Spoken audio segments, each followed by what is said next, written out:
암을 국소질환으로 또는 유전질환으로 보지 않고 전신질환으로, 대사질환으로 봤을 때는 암만 보는 것이 아니고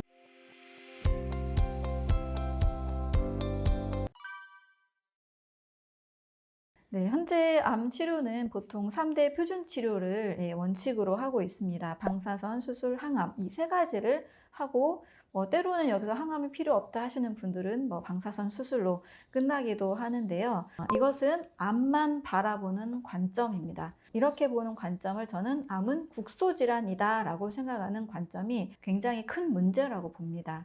이렇게 해서 그 암 조직을 방사선으로 태우고 수술로 떼내고 항암으로 암세포를 타겟팅해서 없애려는 시도들을 많이 하는데요. 문제는 그렇게 해서 수술이 잘 됐다 하더라도 모든 환자들이 걱정하는 것은 다시 재발되지 않을까, 전이되지 않을까, 이것에 대한 고민입니다. 사실 암의 이 생존율 자체는 굉장히 올라갔지만 여전히 암 사망률은 재발과 전이로 인해서 90%가 사망을 합니다. 또 한 번 암을 경험을 하게 되면 평생 암 환자라는 그 생각, 의식이 떠나지가 않는 것 같아요. 그래서 재발과 전이를 전혀 고려하지 않는 그런 국소질환으로 보는 관점, 이것이 저는 현재 암 치료의 문제가 되고 또 다른 한계점이라고 생각을 합니다. 그래서 암은 재발과 전이가 된다는 것 자체가 의미하는 게 뭐냐면 암은 전신질환이라는 뜻입니다. 유방암 걸리면 폐암이나 림프암으로 전이가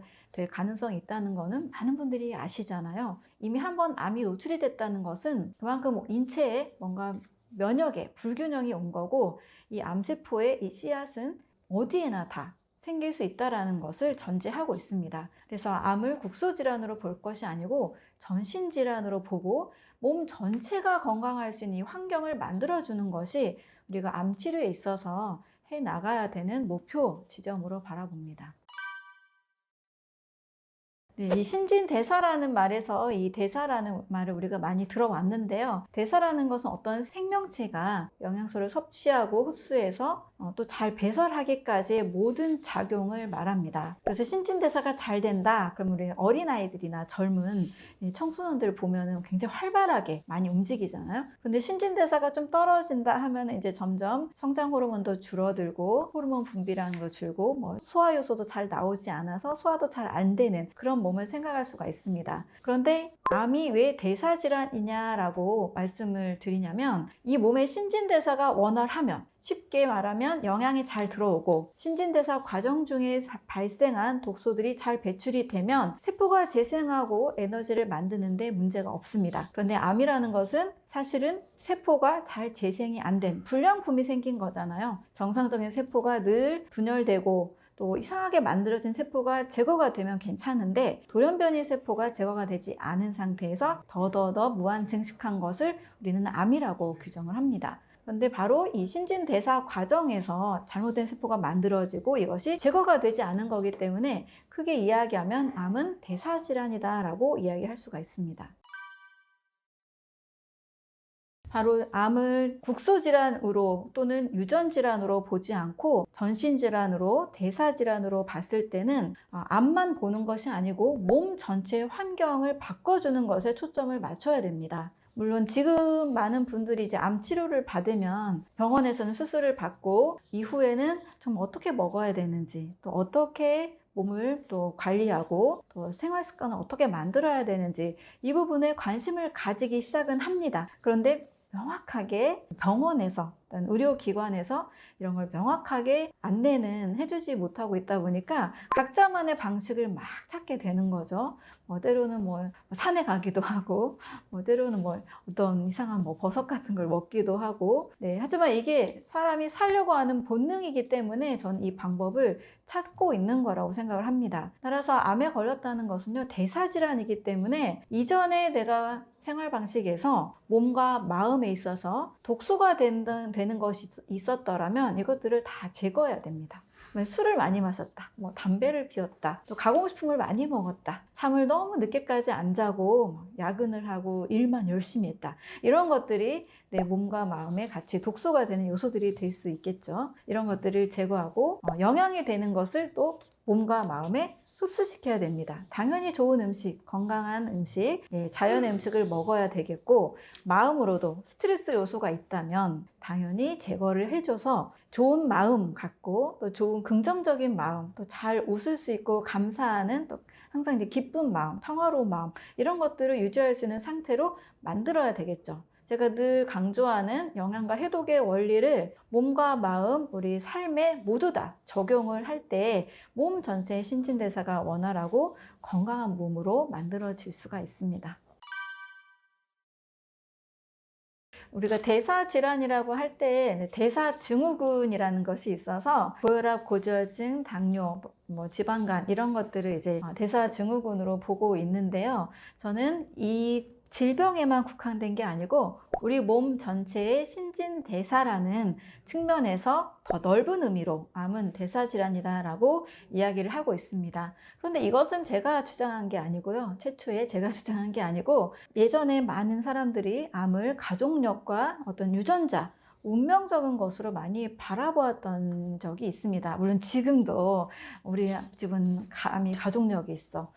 암 밭이야 막 이러면서 암 무슨 암 하면서 암에 걸린 집안이고 나도 암에 걸릴 가능성이 높아라고 생각하시는 분들이 아직도 많이 계신 것 같아요. 그리고 암을 또 치료하는 관점에서 막 해독 치료하는 어떤 무슨 힐링 센터나 어떤 그런 기관들에 가셔서 약간 보완 대체요법 아니냐라고 하면서 바라보시는 분들도 계십니다. 그런데 저는 이 암이 대사질환이라는 것을 분자생물학적으로 찾아보게 되었습니다. 실제 2015년에 암은 대사질환이다 라는 보스턴 대학의 토마스 세이프리드라는 사람이 암세포를 분석을 해보니까 암세포가 정상세포와 다른 대사를 하고 있다라는 것을 분자생물학적으로 규명을 했습니다. 암세포는 무산소호흡을 하고 또 미토콘드리아가 바뀌어서 정상세포가 하지 않는 다른 대사를 하는 것을 관찰을 하게 된 거예요. 또 산소가 없는 환경에서 암세포가 계속 자라는 것을 보게 됐습니다. 그런데 이게 2015년에 밝혀진 거냐? 사실 그게 아니고 이 토마스 세이프리드 이전에도 무려 약 100여 년 이전에 1931년에도 바르부르크라는 사람이 암세포의 대사를 규명을 한 바 있습니다. 존스 홉킨스의 페드리센이라는 학자도 암세포는 정상세포와 다른 대사를 하고 있구나 라는 것을 밝혀낸 거죠.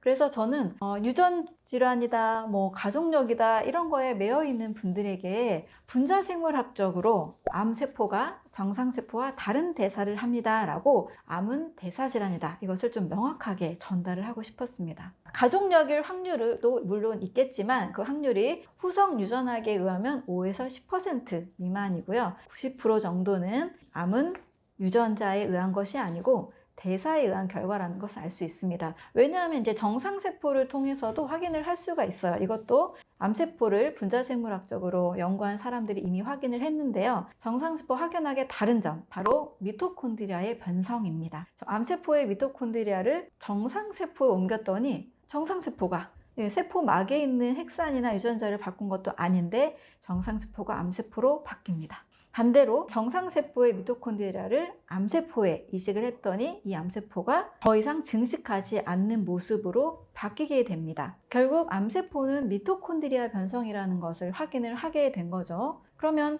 가족력으로 인해서 유전자는 가족의 유전자를 가지고 태어납니다. 그런데 암이라는 것은 세포에 있는 핵산에 있는 유전자가 아니라 미토콘드리아의 변성이기 때문에 미토콘드리아가 변성된 그 환경적인 요소들이 암세포를 만들어낸다는 거죠. 사실 암의 유전자는 지금도 우리가 암을 다 정복하지 못했고 아무리 유전자 게놈 프로젝트가 완성이 됐어도 이 암을 다 제거하지 못하고 있잖아요. 모든 약이 다 듣는 건 아니잖아요. 항암제가 잘 듣기도 하지만 잘 안 듣기도 하죠. 그래서 이것은 암의 유전자가 너무나 많고 너무나 다양하다는 것을 의미하고 있고요.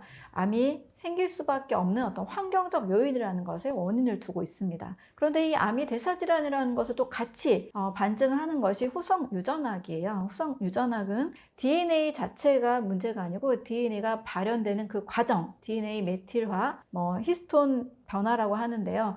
이런 유전자가 발현되는 과정에서 어떤 환경적 요인들에 의해서 그 다음 만들어지는 단백질이 바뀐다라는 이야기입니다. 한마디로 부모님은 암에 걸렸을 수 있지만 그 부모님의 암에 걸린 유전자가 나에게 와서 암에 걸리는 게 아니고 부모님의 어떤 생활 습관, 뭐 음식, 몸의 움직임, 뭐 공기 오염, 어떤 환경적인 독소, 스트레스 이런 것들이 만약에 닮을 경우에는 뭐 같은 암에 발현될 수도 있겠지만 그렇지 않고 내가 건강한 마음, 건강한 음식, 건강한 라이프 스타일을 만든다라면 부모님의 질병을 닮아갈 필요가 없다는 겁니다. 실제 뭐 고혈압, 고지혈증 이런 것도요, 우리는 요즘 생활 습관 개선만으로도 뭐 2주 안에, 또 수개월 안에 개선이 되는 것을 보잖아요. 부모님이 뭐 50대에 당뇨에 걸리셨다. 나도 50대 즈음엔 당뇨에 걸린다. 이런 걱정을 사실 안 하는 것이 요즘은 거의 상식이 된 것 같습니다. 마찬가지입니다. 암도 태어나면서부터 가지고 있는 유전자가 일으킨 게 아니고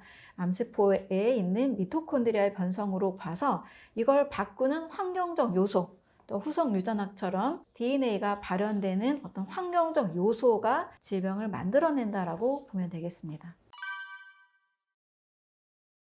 네, 우리가 스트레스를 받아도 기분이 좀 나빠도 소화도 안 되고 체하고 몸이 달라지는 거를 느끼잖아요. 이와 같이 미토콘드리아도 일단 세포 안에 있는 하나의 소기관인데요. 세포막으로부터 충분한 영양 공급이 안 될 때, 예를 들면 가공식품만 너무 먹는다.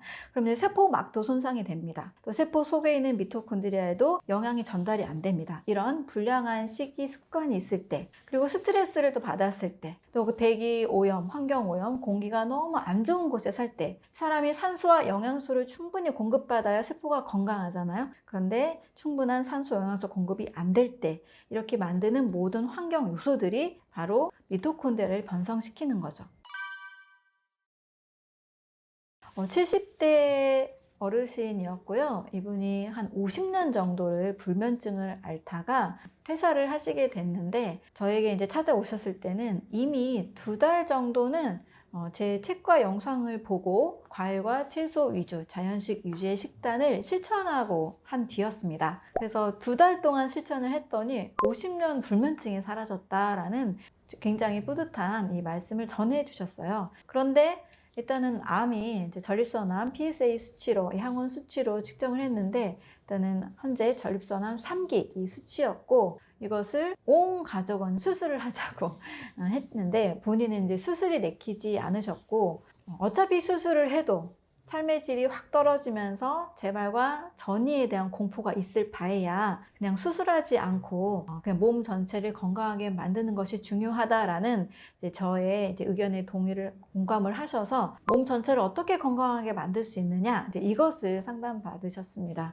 제가 뭐 늘 하듯이 아침에는 과일인데요. 그래도 암 환자분들은 너무 고당도 과일보다는 뭐 블루베리나 키위나 사과 이런 저당도 과일을 드시고 점심 저녁에도 일단 무조건 저는 소화 에너지를 줄이는 방법을 말씀을 드렸습니다. 다양한 음식을 많이 놓고 드시는 것보다 정말 뭐 고구마나 단호박 정도로 식사를 맞춰도 되고 간단한 뭐 두부나 뭐 양배추, 브로콜리 이렇게 간단한 식사, 또 쌀밥도 너무 많은 양보다는 좀 적은 양을 드시도록 말씀을 드렸습니다.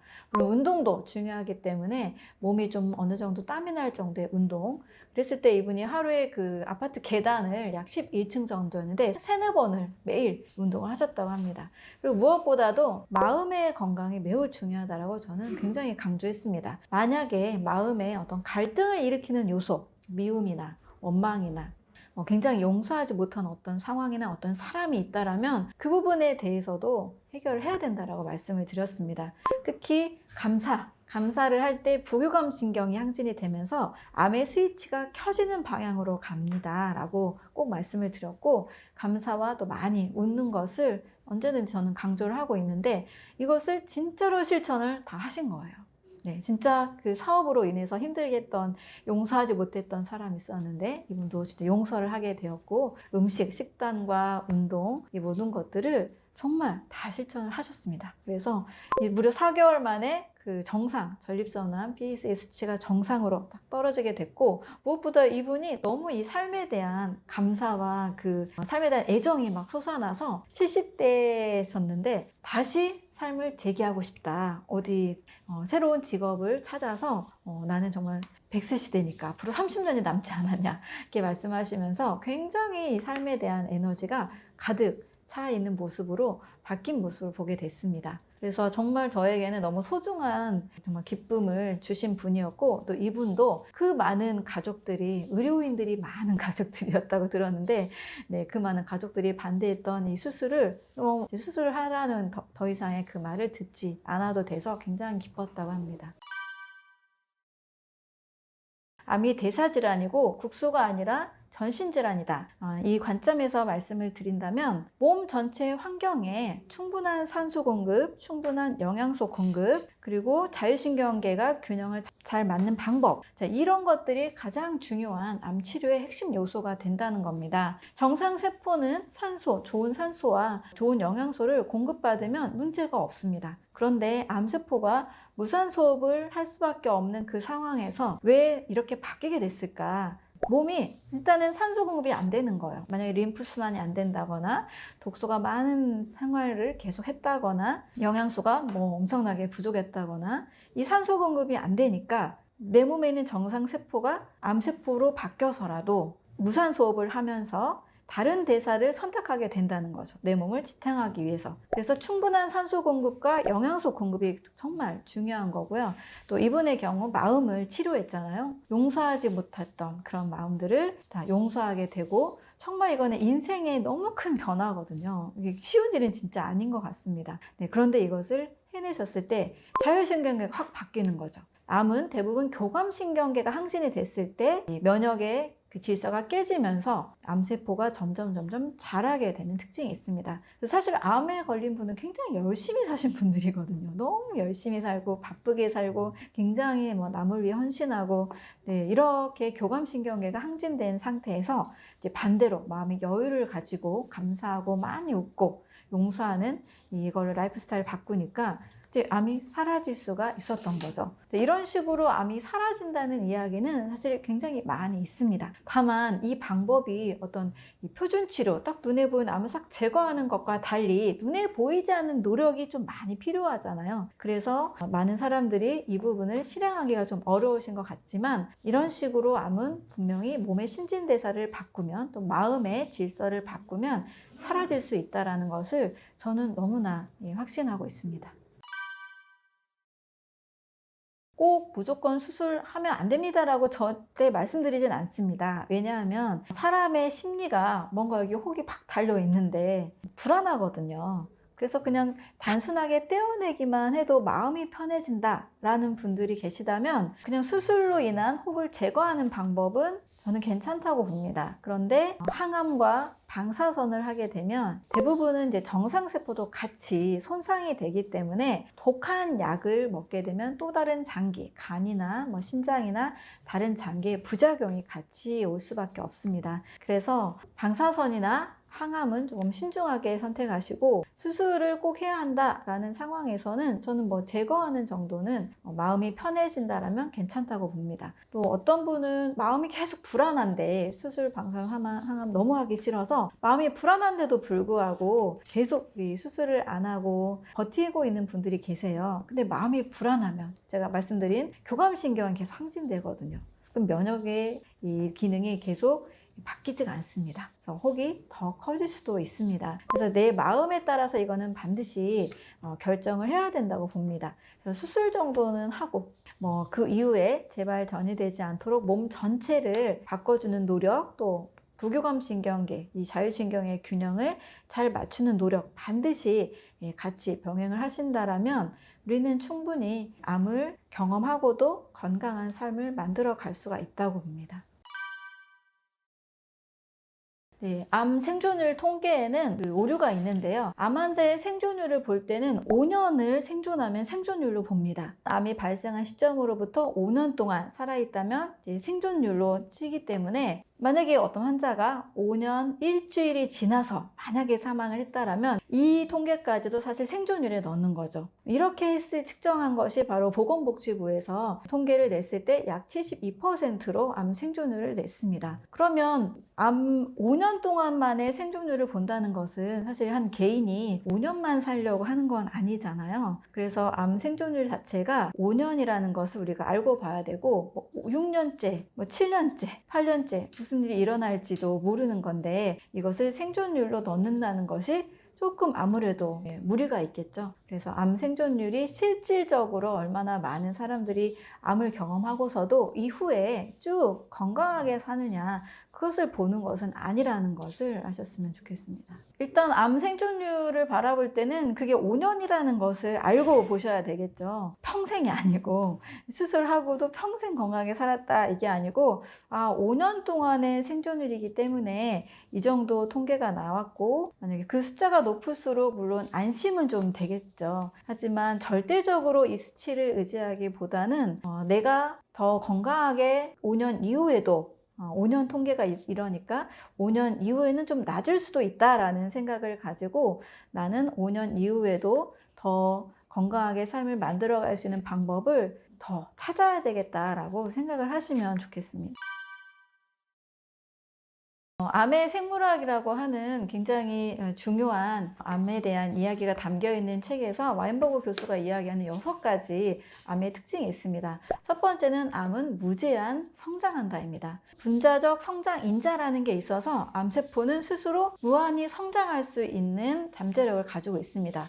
정상세포는 무한히 자라지 않잖아요. 일정 수의 세포 분열을 하면 세포가 수명이 다하게 됩니다. 그래서 무한히 성장한다는 특징이 있고요. 두 번째는 종양 억제 유전자가 억제되어 있습니다. 종양 억제 유전자. 원래 정상세포에는 이게 종양이 되지 않도록, 불량한 세포가 되지 않도록 억제하는 유전자가 잘 작동을 합니다. 그래서 정상세포로 계속 분열하게 되는데요. 암세포는 이 종양 억제 유전자가 억제되어 있다 보니까 계속해서 무한히 증식하게 됩니다. 세 번째는 비슷한데 바로 세포 자멸 프로그램이 작동하지 않습니다. 에이팝토시스라는 세포 자멸 프로그램이 있습니다. 이 세포 자멸은 미토콘드리아에서 이 세포의 분열 횟수를 조절하고 이제 세포가 더 이상 분열하지 않아야 된다라고 이제 신호를 보내주면 분열하지 않아야 되는데 이 프로그램이 깨져 있게 되는 거죠.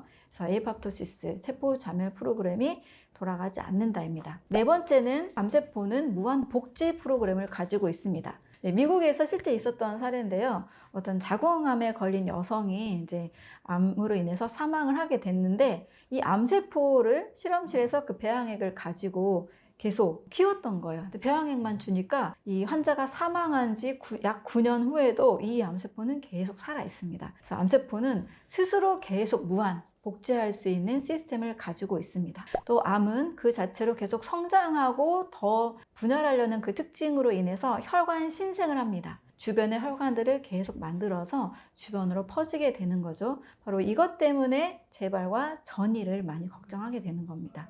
여섯 번째는 조직 침습과 전이입니다. 이런 혈관을 만들어서 자라면서 바로 다른 조직으로 침입하게 되고 그 조직으로 전이를 하게 됩니다. 정상세포에서는 그 자리에만 있게 되기 때문에 암세포와 확연하게 다른 점이죠. 이 6가지가 정상세포와 바로 다른 점, 암세포의 특징이라고 볼 수가 있습니다.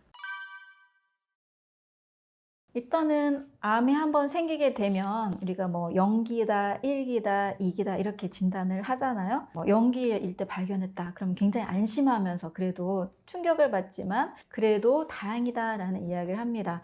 조기에 발견해서 더 자라지 않은 상태에서 비교적 간단하게 제거를 할 수 있기 때문인 거죠. 그런데 3기다, 4기다 하면 많이 또 불안해 하시잖아요. 또 그냥 포기했다 이런 사람들도 발견하게 되는데 바로 암세포가 무한하게 성장한다는 그 특징 때문에 많은 분들이 내 몸 전체에 이것이 퍼질까봐 걱정하고 이제 공포스러워 하는 거죠. 특히 암이 만약에 그냥 혹처럼 있어서 더 이상 번지지 않고 더 이상 자라지도 않는다라면 큰 문제가 되는 건 아닌 것 같습니다. 우리 피부에 가끔 뭐 혹이 나거나 뭐 사물 같은 거 나거나 뭐 더 이상 크게 자라지 않는 이상, 뭐 주변에 어떤 뭐 독소를 뿜어서 주변 조직을 뭐 괴사시키거나 아프게 하거나 이러지 않는 이상 큰 문제가 되지 않는 거랑 마찬가지인데요. 문제는 이것이 계속 무한히 성장하는 그 특징, 그리고 혈관을 만들어서 주변 조직에 침입하고 전이까지 한다라는 이 특징 때문에 암을 불안해하고 공포스러워하는 거죠. 그래서 암세포가 더 이상 좀 자라지 않게 만드는 그 방법들을 많은 분들이 이제 찾게 되는 거고, 또 그렇게 된다라면 사실 크게 걱정하거나 불안할 필요도 없습니다. 네, 저도 암은 병이 아니다라는 가설에서 상당히 처음에는 어떻게 그럴 수가 있지라는 생각을 했던 사람입니다. 그런데 책과 자료들을 천천히 읽어보다 보니까 암이라는 것이 우리 몸이 절대 갑자기 어디 밖에서 튀어 들어와서 만들어진 것이 아닌 경우가 훨씬 많죠. 물론 발암물질을 몸에 바르면 발암물질을 직접적으로 너무 많이 먹으면 외부에서 들어온 거라고 볼 수 있지만, 많은 분들이 사실 큰 발암물질에 노출 없이도 암이 생기는 경우가 종종 있잖아요. 이런 경우에는 내 몸의 정상 세포가 내 몸의 어떤 변화된 환경에 의해서 암세포로 바뀐 겁니다. 암세포의 특징은 뭐 오토 바르부르크 효과나 페드리센이나 토마스 세이프리드, 분자생물학적으로 암이 대사질환이다를 밝혀낸 학자들에 의하면 암은 무산소호흡을 하는 상태이고 미토콘드리아가 변성된 상태다를 공통적으로 이야기를 하고 있습니다. 그러면 왜 모든 정상 세포는 산소호흡을 해야 되는데 왜 암세포는 무산소 호흡을 하게 될까? 바르부르크 효과에 의하면 정상세포도 약 35% 정도로 산소를 줄이면 세포가 발효대사를 시작하고 60% 정도 산소를 줄이게 되면 정상세포가 다 암세포로 바뀌게 된다고 합니다. 이것은 그냥 산소 농도만 가지고도 한 실험이잖아요. 그러면 암세포라는 것은 체내에 산소가 부족하니까 내가 암세포로 바뀌어서 산소를 덜 써야 되겠다. 그래서 내 몸을 지탱해야 되겠다라고 하는 우리 몸의 또 하나의 다른 치유 메커니즘인 겁니다. 몸을 살리기 위해서 만든다는 거죠. 마치 고혈압처럼 고혈압이 무조건 나쁜 게 아니고 내가 뭔가 혈관이 좁아지고 지방이 끼면 신장이 모세혈관까지 이 피를 보내기 위해서 혈액순환을 하기 위해서 펌프질을 세게 하다 보니까 혈압이 올라가는 살기 위한 반응이잖아요. 이것처럼 하나의 몸이 생존하기 위한 전략이라는 겁니다. 만약에 그렇지 않는 거라면 우리 몸이 암에 한번 걸리게 되면 면역계, 혈액순환, 어떤 모든 림프계가 총동원해서 암의 성장을 지지하지 않는다라는 거죠. 온몸이 암의 성장을 지지한다는 것은 내 몸이 살 수 있도록 몸이 바꿔준다는 겁니다. 몸이 도와준다는 이야기가 되겠죠. 그래서 다시 만약에 이 산소가 충분히 공급이 되고 몸에 충분한 영양소가 들어오고 자율신경계가 바르게 세워지면 몸이 더 이상 암세포로 바뀔 이유가 없기 때문에 암은 줄거나 사라지는 일들도 사실 굉장히 많이 있습니다. 이런 관점에서 암은 내가 내 몸에서 나를 죽이려고 내 몸에서 만들어진 게 아니고 산소가 부족한 환경에서 내 몸을 살게 만들기 위한 또 하나의 치유 전략이라고도 볼 수가 있습니다. 제가 실험을 할 때 일부러 마우스의 종양 모델을 만들었습니다. 연구원들이 이제 종양 모델을 만들 때 선택하는 마우스는 애초부터 면역력이 굉장히 떨어진 마우스입니다. 흉선이라는 면역기관이 일부러 제거가 돼서 종양이 빨리 생길 수 있도록 만들어진 모델이에요. 그래서 이 실험실에서는 이제 보통 논문 프로토콜을 보고 실험을 하는데, 논문 프로토콜에 3,000개의 암세포를 셀라인 생리식염수에 넣은 상태에서 피하에 주입을 하라고 되어 있습니다. 저는 많은 이제 마우스 동물 실험들을 했는데 프로토콜 그대로 실험을 했는데도 2주가 지나고 3주가 지나도 피하에 종양이 딱 생겨야 되는데 안 생기는 거예요. 그런데 실험을 계속 해야 했기 때문에 그 피하의 종양을 반드시 만들어야 했습니다. 그래서 3,000개의 셀라인에 담은 암세포가 아니고 이제 10배를 늘렸습니다. 3만 개. 그래도 잘 안 생기는 거예요. 또 10배를 늘렸습니다. 30만 개. 또 잘 안 생겨서 제가 최종 3,000만 개까지 늘리고 암세포가 셀라인에 살지 않고 정말 확실하게 생기라고 아주 영양의 균형이 풍부한 세포 배양액에 담아서 마우스에 주입을 했습니다. 그때라 비로소 약 2주 정도 지나니까 단단한 혹이 생기더라고요. 암을 진단할 때는 1cm, 이 일기를 진단할 때 직경 1cm의 혹을 암으로 진단을 하는데 이때 약 10억 개의 세포가 모여진 상태라고 합니다. 근데 제가 3,000개의 세포수를 넣었으니 얼마나 많이 넣은 거예요. 그것도 100g도 안 되는 아주 작은 마우스입니다. 손바닥 위에 아주 작은 마우스인데 3,000개의 암세포 이전에 3,000개, 30만 개, 300만 개 이 모든 암세포들을 마우스가 어떻게 처리를 했을까요? 아무리 면역력이 떨어져 있다 할지라도 뭔가 이 마우스는 이 실험을 위해서 존재하는 거기 때문에 어떤 스트레스나 나쁜 식습관 이런 게 없는 상태였잖아요. 그냥 면역력 그 흉터는 없지만 비교적 건강한 상태에서 들어온 암세포에 대해서도 이 마우스는 자기가 살기 위해서 해결을 다 했다라는 거죠. 사실 흉선이 없지만 혈액 안에는 백혈구가 있었을 거 아니에요. 그 적은 면역력을 가지고도 3,000개, 3만 개, 30만 개 이런 암세포들이 해결이 됐습니다. 저는 그래서 그냥 생명체가 암세포를 넣는다고 그냥 걸리는 것은 아니구나 이것을 알게 되었던 거죠. 또 제가 이제 암연구소에서 암세포를 매일 다루는 일을 하다 보니까 제 주변에 친구들이 너 계속 암 만지는데 너도 암 걸리는 거 아니냐, 암 걸리기 쉬운 거 아니냐 이런 얘기를 했었거든요. 암세포를 장갑을 끼고 만지긴 하지만 일반인보다는 다르다 보니까 그런 생각을 했었던 것 같아요. 막스 거슨의 책에는 한 실험이 나오는데 1800년대에 장 조제프라는 사람이 그 성 루이 병원에서 그 파리에 있는 성 루이 병원에서 당시에는 이제 암에 대한 생각이 많이 발달하지 않았다 보니까 암세포를 직접 주입을 해서 암에 걸리나 안 걸리나를 직접 테스트를 한 실험이 있었습니다. 본인이 이제 의사이면서 본인과 학생들에게 유방암 환자의 세포 조직을 넣었던 거예요. 그래서 어떻게 됐을까요? 암세포를 주입을 했지만 외부 것이 이렇게 들어오다 보니까 열이 나고 이런 약간의 반응은 있었지만 암에 걸린 사람은 아무도 없었습니다. 그러니까 몸이 정상적으로 산소 호흡을 하고 정상적으로 산소와 영양소가 충분한 몸 상태, 비교적 건강한 몸 상태에서는 암세포를 인위적으로 넣는다고 해서 암이 그렇게 쉽게 발현되지는 않는다는 겁니다. 그래서 저는 건강한 생명체는 암에 걸리기 어렵다라고 말씀을 드리고 있습니다.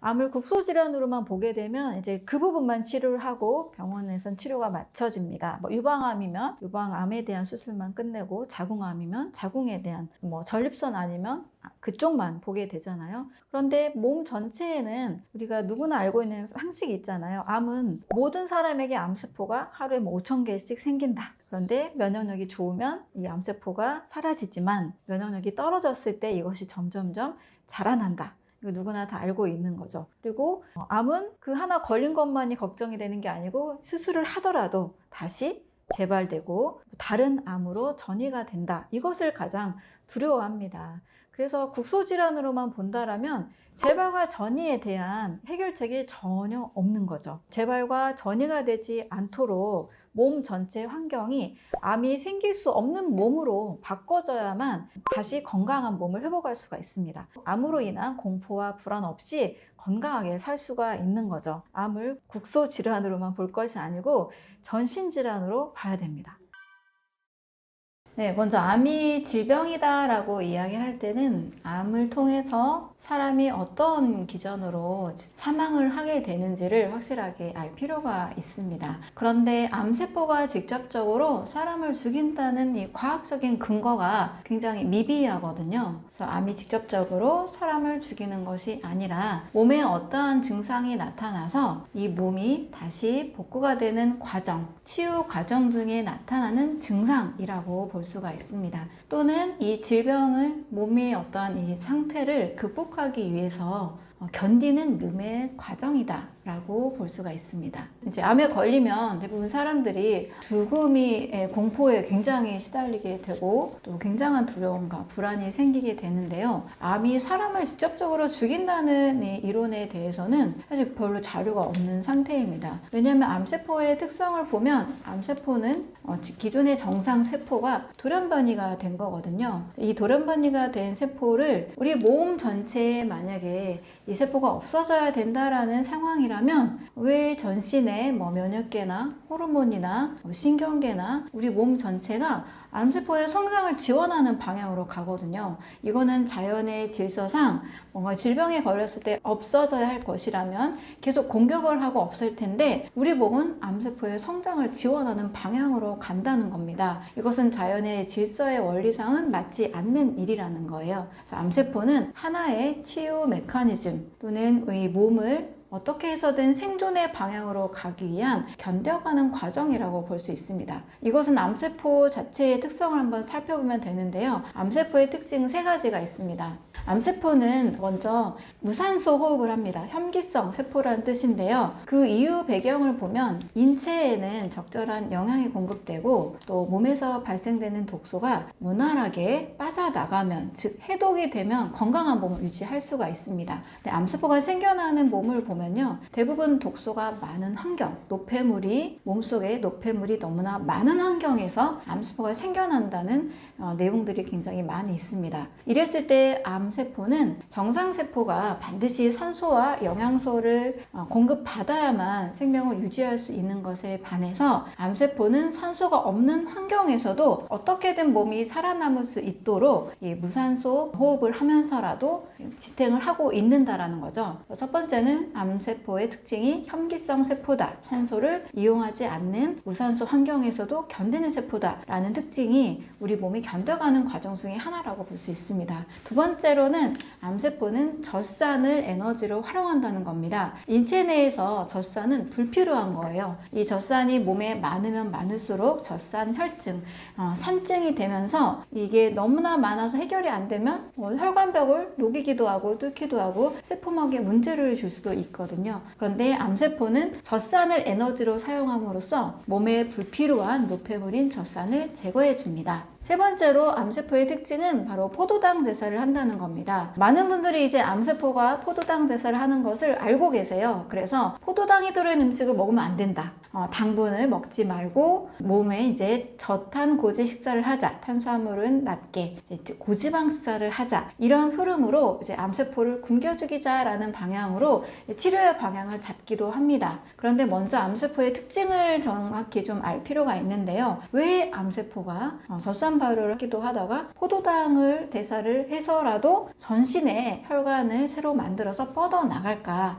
그것은 암세포의 정체성 자체가 몸 전체에 있는 독소를 해결을 하면서 몸을 지탱하는 방향으로 자신이 커져야만 몸을 살린다라는 방향으로 정립이 되어 있기 때문에 포도당 대사를 하면서 혈관도 새로 만들고 이것이 몸을 살려가는 방향으로 이해를 하고 있는 겁니다. 이렇게 암세포가 스스로 혐기성 세포로서 산소가 없는 환경, 또 젖산을 활용하는 환경, 또 포도당을 활용해서라도 전신을, 몸 전체를 지원하려는 이 방향성을 통해 보면 암은 인체에서 분물질을 분비해서 인체를 망가뜨리는 어떤 위험한 요소가 아니라 몸이 어떻게든 생존하려는 방향에서 생겨날 수밖에 없는 하나의 과정 또는 치유 메커니즘이라는 이야기들을 하고 있기도 합니다. 이렇게 본다라면 우리 몸이 이런 생각을 먼저 해야 되는 거죠. 암에 걸렸을 때 어떻게 수술을 잘 받고 어떻게 암을 다 제거하고 이런 생각을 먼저 하기보다 내가 어떤 환경에서 지냈길래 암세포가 이렇게 독소를 활용하면서 살고 있을까? 내가 살아왔던 나의 삶의 식습관, 라이프 스타일 또는 마음의 건강 상태 이런 것들을 먼저 생각을 해봐야 될 것이고 또 그렇다면 이 암세포를 어떻게 때려잡을까? 어떻게 없앨까? 이것보다는 내 몸에 있는 독소를 어떻게 내가 빨리 제거하고 건강한 몸의 환경으로 다시 만들까? 이것을 더 많이 생각해야 된다는 겁니다. 제가 늘 강조드리는 것 중에 하나가 우리 몸은 자연의 질서에 맞게 생활하면 된다. 이 말씀을 드리는데요.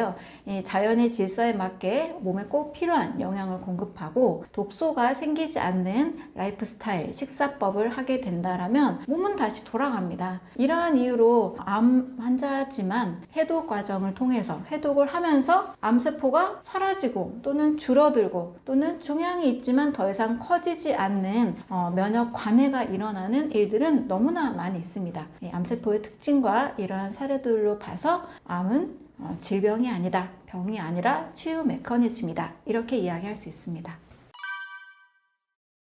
암에 걸리게 되었을 때는 이 암이 얼마나 진행이 빨리 될까, 얼마나 위험할까, 이 생각을 굉장히 많이 하시게 되거든요. 하지만 그보다는 이 암이라는 것이 생겨서 목숨을 걸고 싸워야 될 만큼 나는 그동안 무엇을 했는지, 나는 어떻게 살아왔는지, 내 몸을 어떻게 관리했는지 이 부분을 더 많이 생각하셔야 될 것 같습니다. 왜냐하면 우리 몸은요, 항상 생존하려는 방향으로 가고 있습니다. 내 몸이 스스로 내 몸을 죽이려고 하는 사람은 아무도 없을 거예요. 세균이나 바이러스나 곰팡이나 이물질이 들어왔을 때 내 몸은 온몸을 사용해서 이것을 방어하려고 합니다. 그렇다면 최고의 면역 시스템을 가지고 있는 완벽한 몸이라는 거죠. 또 조금만 영양 공급이 안 될 것 같으면 심장은 혈압을 올려서라도 모세혈관까지 피를 보내려는 아주 기막힌 노력을 하고 있습니다. 이런 관점에서 보면 우리 몸은 굉장히 똑똑하고 굉장히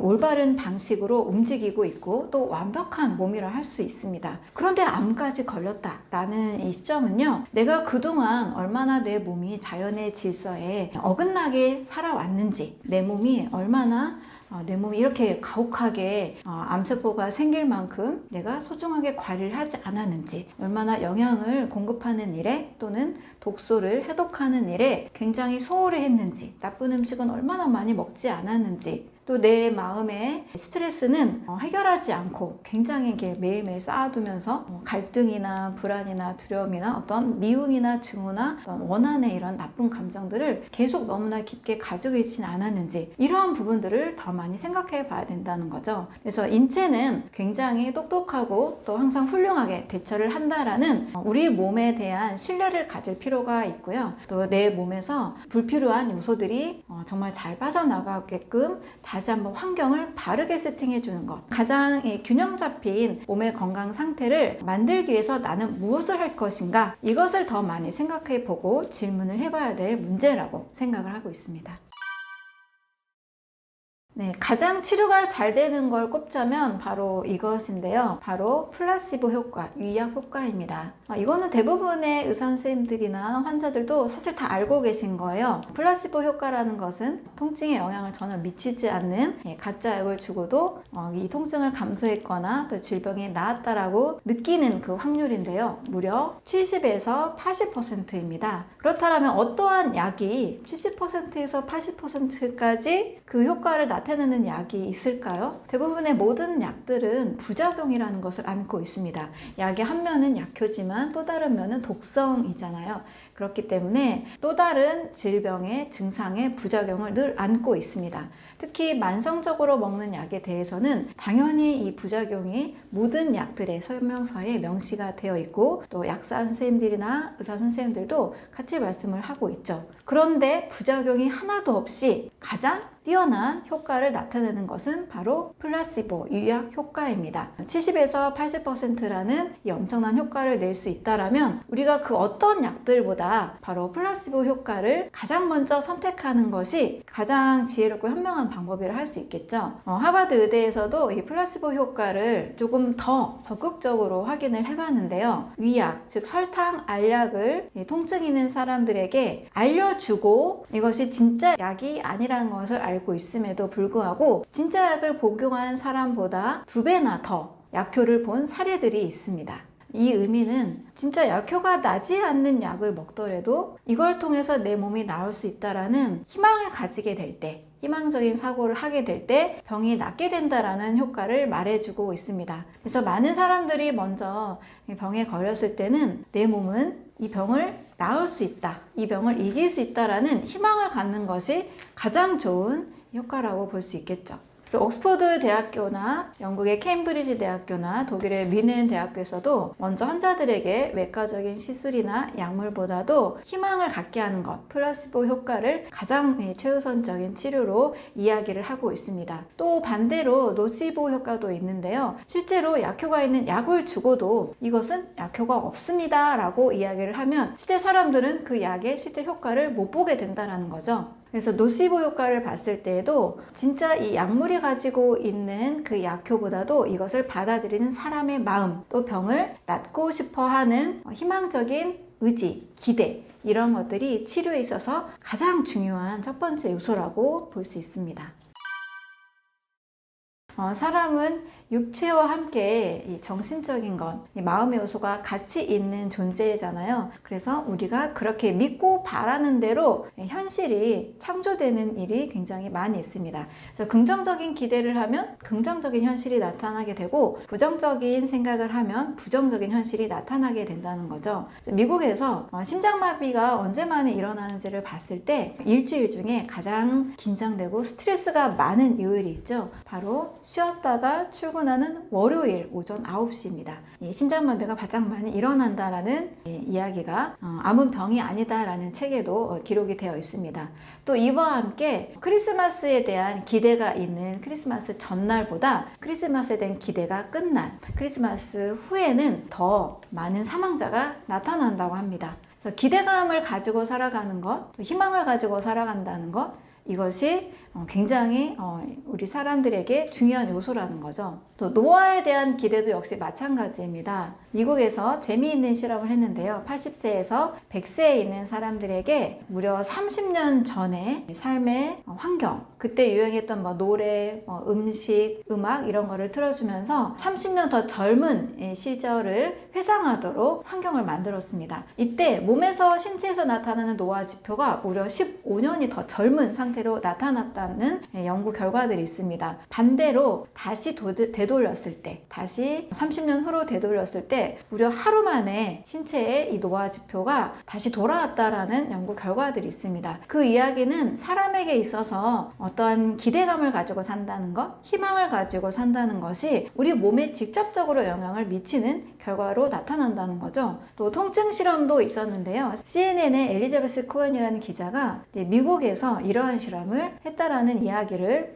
보도를 하고 있습니다. 일부러 이 통증을 유발하게 한 이 젊은 남녀 그룹에 사랑에 빠진 이 파트너의 사진을 보여줬을 때 통증이 무려 30에서 44%까지 감소가 되었다라는 결과들을 보여주고 있습니다. 그런데 진통제 효과도 보면 이 통증을 줄이는 확률이 30에서 50%인데요. 약 없이 그냥 파트너의 사진만을 보고도 통증이 감소된다라면 우리는 무엇을 더 선택해야 될 것인가 확실하게 알 수가 있겠죠. 부작용이 있는 약보다, 그리고 메스꺼움이나 복통이나 이런 불편함이 있는 약보다 부작용이 전혀 없는, 또 즉각적으로 효과를 낼 수 있는 행복한 상태의 모습, 또 행복한 그런 상황들을 상상함으로써 똑같은 효과를 낼 수가 있다라면 우리는 이 후자를 선택하는 것이 훨씬 더 현명하고 지혜롭겠죠. 병에 걸린 이 상태가 된다라면, 또는 병을 어떻게든 부작용 없이 빨리 낫고 싶은 분들은 항상 희망적인 기대, 긍정적인 생각, 또 행복할 때의 사진이나 행복한 모습들을 상상하는 것이 우리 몸이 빨리 낫게 되는 방법이라고 할 수 있습니다.